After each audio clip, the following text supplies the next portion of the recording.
So hello বন্ধুরা, চলে এসেছি আপনাদের মাঝে আরেকটি ভিডিও নিয়ে। তো ভিডিওটি অবশ্যই সবাই শেষ পর্যন্ত দেখবেন আর লাইক শেয়ার কমেন্ট নিশ্চয়ই করবেন। তো আমি ঘর থেকে হঠাৎ বাইরে বেরিয়ে দেখি আমার এই ছোট ছোট ভাইরা কি যেন করছে। তো আসলে বাইরে মানে ভিতরে ঘরে অনেক গরম, রোদ পড়ছে অনেক, আর এই রোদের কারণে বেশি এখন গরমকালে কারেন্টও থাকে না, সেই জন্য ঘরে কেউ থাকতে চায় না।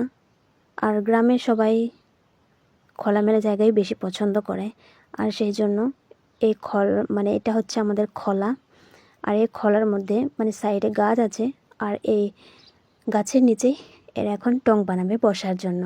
এখানে সবাই যেন বসতে পারে, সবাই বসে বসে আড্ডা করবে, আর সেই কারণে ওদের এই টংটা বানানো।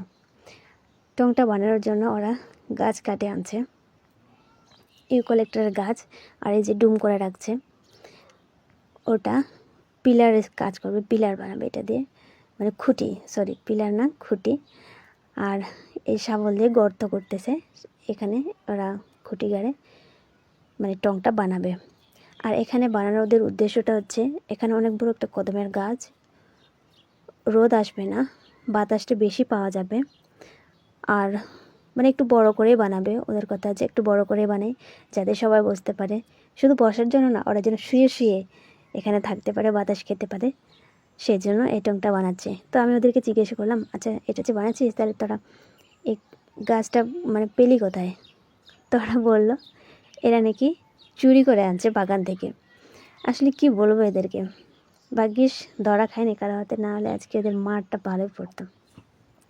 আসলে গ্রামে বাচ্চারা এরকম দুষ্টামি অনেক করে থাকে, কারো কোনো জিনিস পছন্দ হলো সবাই মিলে গিয়ে চলো ওটা চুরি করে আনি, এই ব্যাপারটা বেশি হয়। তারপরে সবাই আবার গেছে বাঁশ বাগানে, বাগান থেকে বাঁশ কাটে আনছে, আর সবাই কাটাকাটি শুরু করে দিয়েছে টং বানানো।